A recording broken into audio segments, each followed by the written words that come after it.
trusting that you will make all things. Film dibuka dengan memperlihatkan sebuah komunitas mantan pecandu, di mana kita akan diperkenalkan dengan seorang wanita bernama Ashley. Hi, I'm Ashley. I lost everything too. Took away my little girl. This is the last time I can control it.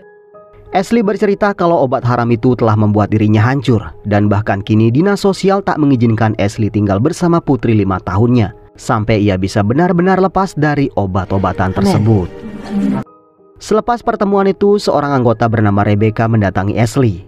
Becca lalu memberikan Ashley sebuah buku rohani. Namun bukannya menyimpannya, Ashley malah membuangnya.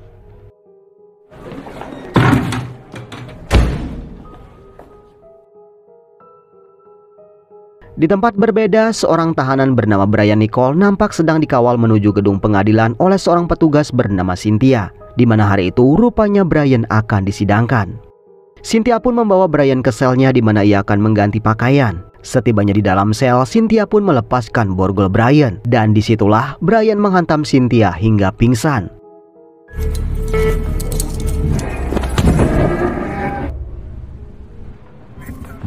Tak hanya itu, Brian juga mencuri HT dan juga pistol Cynthia dari dalam loker. Dengan tenang, Brian lalu mencari Pak Hakim ke ruangan sidang. Tanpa sebab yang jelas, Brian langsung menembak Pak Hakim dan juga seorang reporter pengadilan. Petugas yang menemukan Cynthia pingsan langsung memanggil bantuan. Seorang petugas pun berhasil menyusul Brian sampai ke parkiran basement. Namun apesnya, petugas tersebut juga ditembak Brian. Brian pun kabur setelah mengambil pistol petugas tersebut.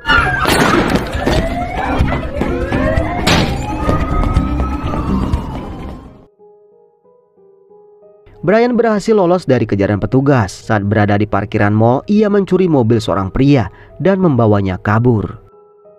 Namun saat mau keluar parkiran, ia melihat mobil patroli berjaga. Dengan terpaksa, Brian pun memarkir mobilnya kembali dan mencari jalan lain.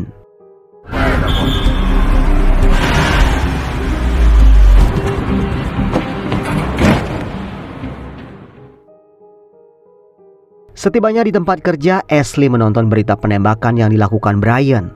Tak lama kemudian, si manajer datang dan memberikan paket pada Ashley, di mana rupanya itu adalah buku rohani Rebecca. Seorang detektif bernama Letnan John terlihat mendatangi TKP. Rekannya yang bernama Sandy kemudian menjelaskan apa yang telah terjadi. Ia juga menjelaskan bahwa Brian rencananya akan diadili atas kasus perkosaan yang ia lakukan. Minor to a rape charge. Tronics had 2 good jobs. What kind of time was he looking at? 25 years. Sementara itu, Brian kembali membegal seorang pria. Dengan mobil tersebut, ia pun akhirnya sampai ke rumah. Namun anehnya, Brian nampak tak berani memasuki rumahnya sendiri. Ia hanya menatap istri dan bayi laki-lakinya dari luar rumah.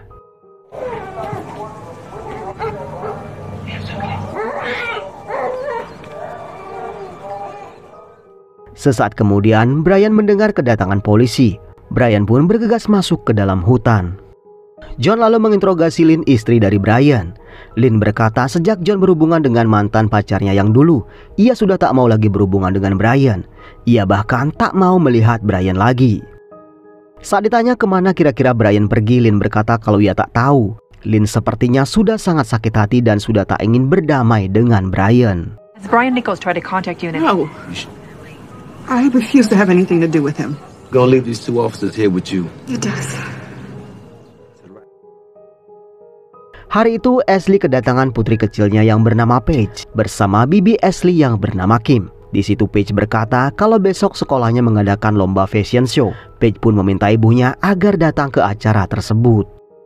Di situ Kim meminta Ashley agar memenuhi permintaan Paige sekali saja, karena rupanya selama ini Ashley begitu cuek dengan keinginan putrinya. You need to be there by 9:30. I've broken just about every promise you've ever made to her. I will be there at 9:30. Saat kembali berkendara, Brian mendengar pembicaraan para polisi dari HT. Rupanya polisi telah mengetahui ciri-ciri mobil yang dicuri Brian. Di saat yang sama, ia melihat mobil bak terbuka dan berniat mencuri mobil tersebut.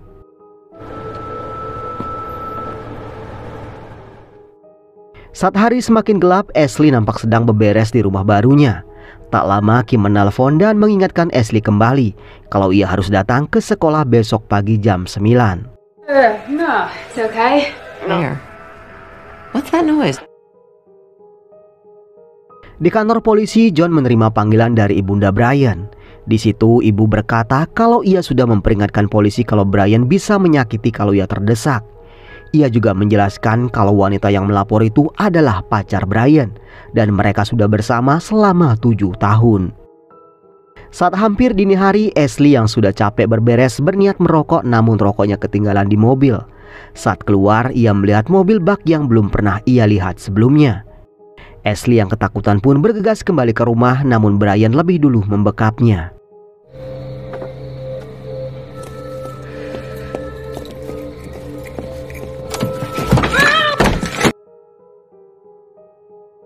Ashley tak berani memberontak karena Brian menodongkan senjata.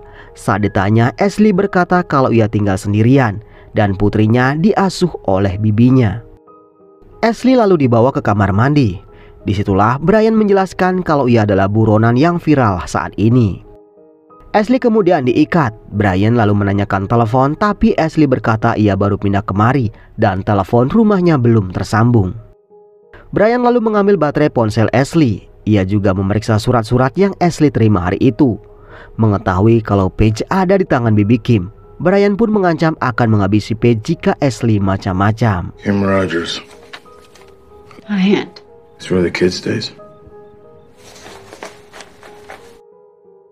Sementara itu di kantor polisi, seorang psikiater bernama Dr. Pratt juga dipanggil, di mana rupanya Dr. Pratt adalah dokter yang sempat merawat Brian.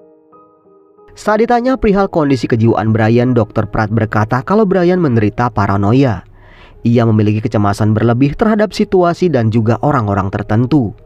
John pun diminta mencari cara khusus menangani buronan semacam Brian agar korban tak semakin bertambah. This man genuinely doesn't believe he committed the crime. 3 people are dead, Dr. Pratt. Episodes of paranoia, doesn't believe that he actually committed the... Sementara itu, Ashley yang berada di toilet kini mencoba mengajak Brian berbicara. Di situ Brian pun akhirnya bercerita kalau ia tak pernah melakukan apa yang dituduhkan terhadapnya. Wanita yang melapor itu adalah selingkuhannya. Wanita itu marah saat mengetahui kalau Brian menghamili wanita lain. A lady cheated on me with a man who was mad because I got another lady friend. But I did not do those things they say I did. Do you have any children? Yeah. Newborn. Setelah Brian selesai mandi, Ashley kemudian mempersilahkan Brian memakai baju suaminya. Tentu saja Brian kaget mendengarnya. Terlebih saat Ashley mengatakan kalau suaminya pulang kerja jam 6 pagi. Di tempat berbeda, John dan timnya tiba di tempat pencurian mobil bak terbuka, di mana rupanya Brian menembak mati si pemilik mobil yang ternyata adalah seorang agen federal. Di situ John juga mendapati pistol si petugas juga dicuri Brian. From the angle, Wilhelm was on his knees. Never got the hits in. Sadar kalau Brian memiliki hati polisi, John mencoba melakukan panggilan. Dan rupanya Brian menjawab panggilan tersebut. From the Atlanta Police Department. I know you've been monitoring us. John memancing pembicaraan untuk mengetahui di mana posisi Brian sekarang. Di situ John pun meminta agar Brian segera menyerahkan diri. Met your son today. You know a son is something to be proud of. John mengingatkan Brian kembali kalau Brian memiliki bayi laki-laki yang bahkan belum sempat ia gendong.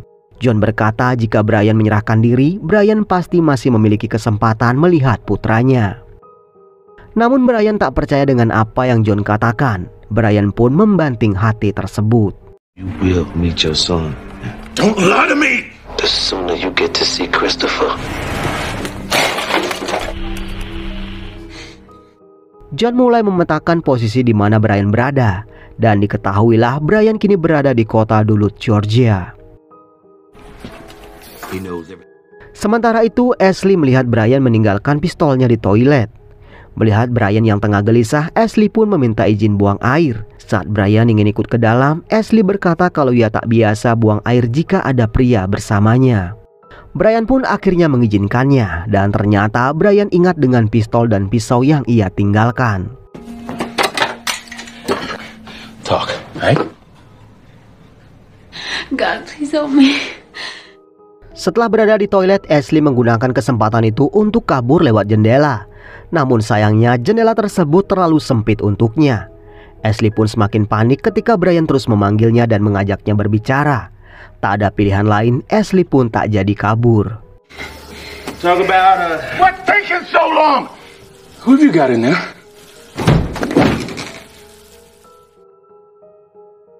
Saat subuh, Ashley melihat Brian tertidur. Ia kemudian duduk dan membaca buku rohani yang diberikan Rebecca. Brian sempat melarangnya, tapi Ashley berkata kalau ini hanyalah sebuah buku. Akhirnya Brian pun meminta Ashley membacanya dengan keras. Di situ Ashley pun mulai membaca, yang mana pada intinya buku tersebut menjabarkan bagaimana seorang Kristen harus hidup. Dijelaskan bahwa hidup bukan sekedar memenuhi keinginan pribadi, tapi semua harus berjalan sesuai dengan tujuan yang telah Tuhan tetapkan. Brian kemudian meminta Ashley berhenti. Ia merasa semua itu hanya omong kosong. It all starts with God. It must begin with God. Stop. That's a bunch of church crap. There's some hustlers. Sementara itu, John melakukan rapat dengan timnya, di mana ia meminta semua akses ke kota di mana Brian berada segera diblokir. Semua yang lewat ke sana harus diperiksa. Ashley yang melihat Brian sudah tenang meminta izin untuk ke sekolah PET jam 9 nanti. Namun Brian tak mengizinkannya. Di waktu yang sama, Brian juga melihat berita tentang mobil pickup yang dicurinya. Brian pun tersentak dan mengajak Ashley segera membuang mobil tersebut. Saat mengganti baju, Ashley sempat mengambil ponselnya. Saat di dalam mobil, Brian meminta Ashley tak macam-macam karena ia sudah tahu di mana putri Ashley berada. Don't do anything you regret.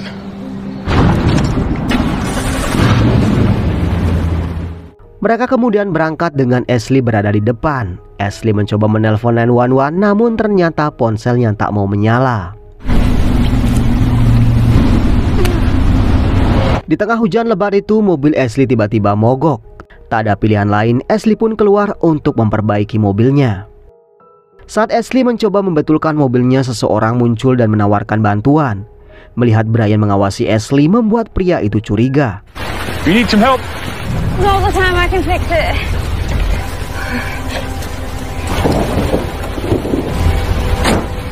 Tak mau terjadi hal-hal yang tak diinginkan, Ashley segera menghampiri Brian dan berkata kalau Brian adalah saudaranya. Saat mobil menyala, mereka kembali melanjutkan perjalanan. Brian kemudian menepikan mobilnya di pinggir jalan. Melihat kesempatan itu, Ashley berniat meninggalkan Brian. Namun karena ia teringat akan putrinya, Ashley pun memilih menunggu. Go.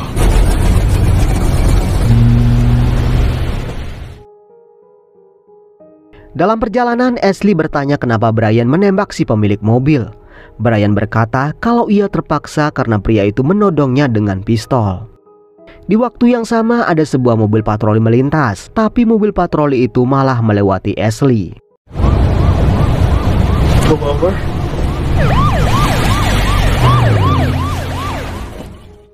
Brian lalu berkata sebentar lagi suami Ashley pulang. Namun Ashley berkata kalau suaminya tak akan pulang. Ashley akhirnya mengaku kalau suaminya telah meninggal dunia. Ia tewas karena ditikam seorang pengedar. Ashley mengakui kalau itu adalah kesalahannya karena ia memiliki hutang pada pengedar tersebut. No. I lied. He's dead. It's all my fault.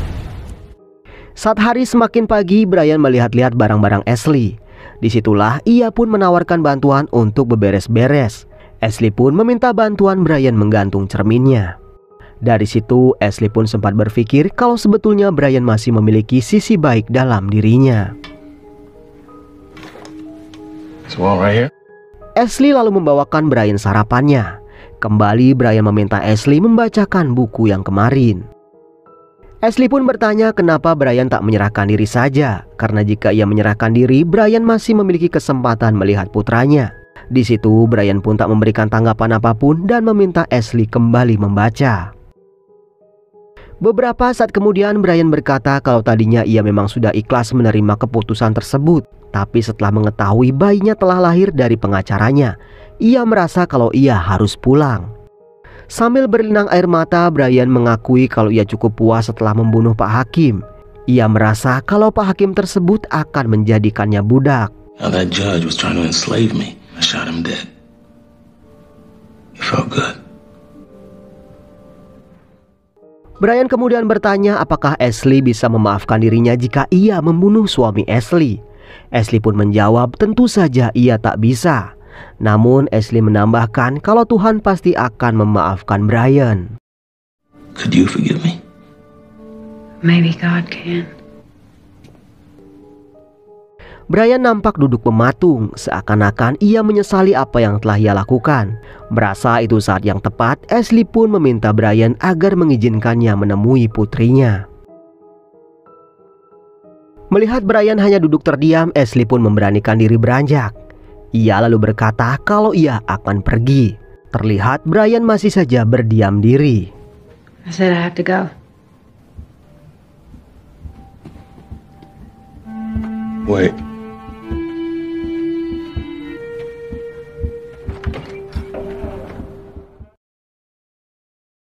Brian terus memantau Ashley dari jendela. Setelah memasang baterai ponselnya kembali, Ashley pun meninggalkan Brian.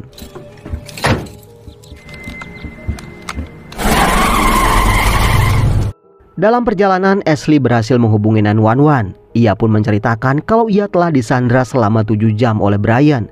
Ashley pun kemudian memberikan alamat lengkap rumahnya pada petugas.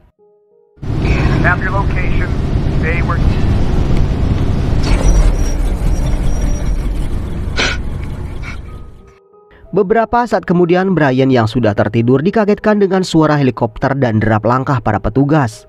Sontak ia langsung mengambil pistol dan mulai mengintai situasi. Saat ditanya kenapa ia dijadikan sasaran, Ashley mengatakan tak tahu kenapa Brian memilihnya. Ashley juga mengaku kalau ia tak pernah mengenal Brian. Somebody pick your pop. I don't know. Sementara Brian masih terus mengintai. Ia melihat dirinya sudah dikepung oleh petugas bersenjata lengkap dan juga sniper di semak-semak.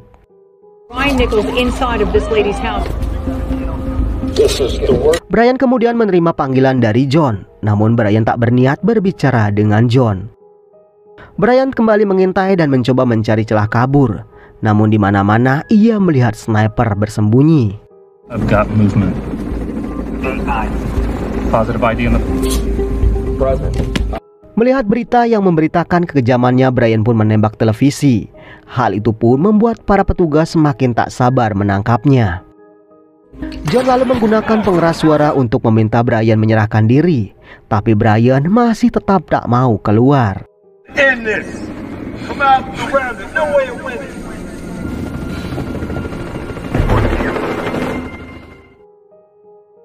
Brian lalu mengambil telepon dan mengirim pesan suara ke rumahnya, di mana ia berkata, "Christopher, ketika kamu sudah dewasa, kamu akan mendengar keburukan ayahmu di mana-mana. Tapi yakinlah, ayah sangat menyayangimu." Brian kemudian menutup teleponnya. Christopher, it's your daddy. You're gonna hear some bad things about me. People say I just want you to know I love you. John kemudian meminta Ashley membantu membujuk Brian. Ashley pun mencoba dan berkata kalau Brian belum terlambat untuk melakukan hal yang benar. Brian, there is purpose in your life. Do the right thing, Brian. Karena tak ada pergerakan juga, John memberikan Brian waktu 30 menit untuk keluar. Jika tidak, ia akan mengerahkan pasukannya ke dalam rumah. Tak lama menunggu, Brian pun melambaikan kain putih tanda kalau ia menyerah. Ia pun berhasil ditangkap tanpa perlawanan sedikit pun.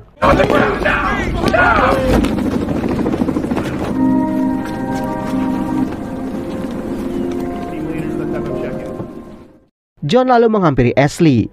Ia mengucapkan terima kasih atas segala keberanian dan juga bantuan Ashley. Ashley lalu masuk ke rumahnya, di mana ia masih tak bisa percaya kalau ia bisa lolos dari sandera yang dilakukan Brian. Tak lama kemudian, Paige dan Kim datang menemui Ashley. Di situ Kim benar-benar lega mengetahui Ashley berhasil selamat dari penyanderaan tersebut.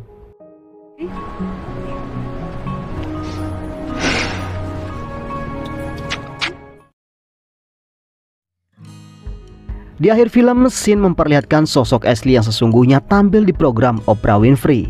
Di situ juga si penulis buku The Purpose Driven Life yang bernama Rick Warren juga benar-benar datang menemui Ashley. Selain itu dijelaskan juga kalau Brian dihukum seumur hidup dan ia dilarang menemui putranya sampai putranya berusia 18 tahun. Selain itu, Ashley juga diceritakan menikah lagi dan memiliki 2 orang anak dari suami barunya. Dan film pun selesai. Oke teman-teman, demikian alur cerita film kali ini. Mohon maaf jika masih banyak kesalahan dalam penyampaian alur ceritanya. Akhir kata, semoga teman-teman sehat selalu. Jangan lupa subscribe dan sampai ketemu di video berikutnya.